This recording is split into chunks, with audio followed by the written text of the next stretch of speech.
What's up, Hayden? 1 second.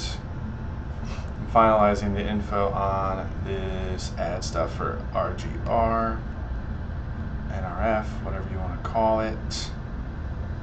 And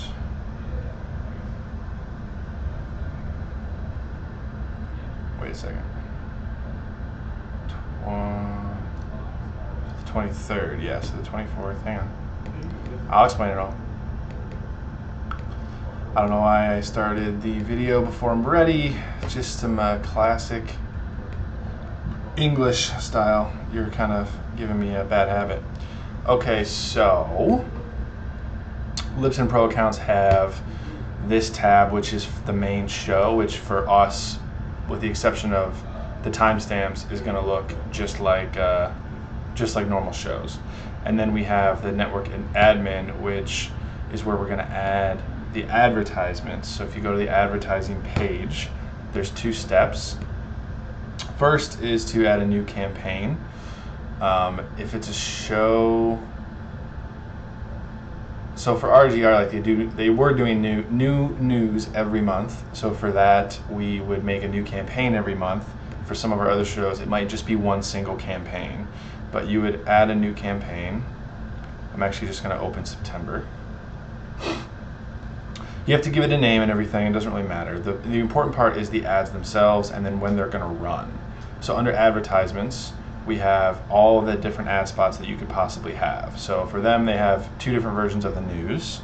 So when you upload an ad spot, we would add the advertisement, you would label it, let's say test ad, and then you would save, and then you would upload the ad like a normal media file here. Maximum total and maximum monthly, we don't do that. I don't think we ever have to. But you would just title the ad and then you would upload it there. Boom. Yes, I don't want to save that one. So once the ad is there, I will delete this. Once the ad is there and ready to go, you need to tell Libsyn when it's going to run. So I'll just keep using this as an example. So they want these alternating week by week.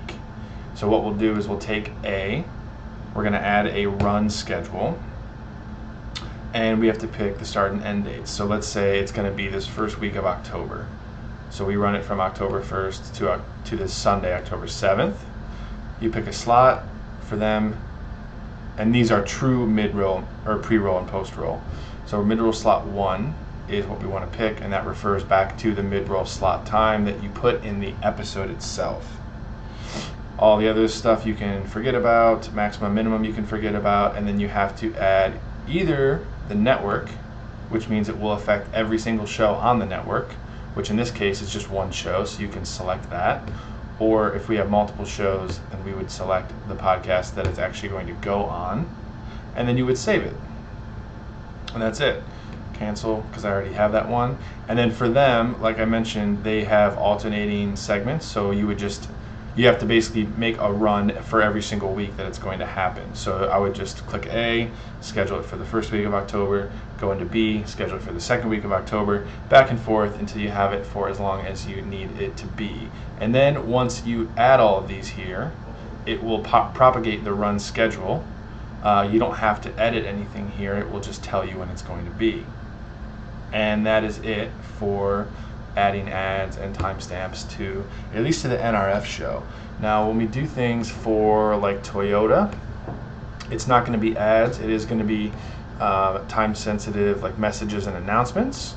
So when that happens, what I'm assuming it will be is that we're going to put an ad up, and we're going to have the start date and end date be basically indefinite, and we're just going to pause and resume the ad spots based on when they want them to run. That's what I'm assuming is going to happen.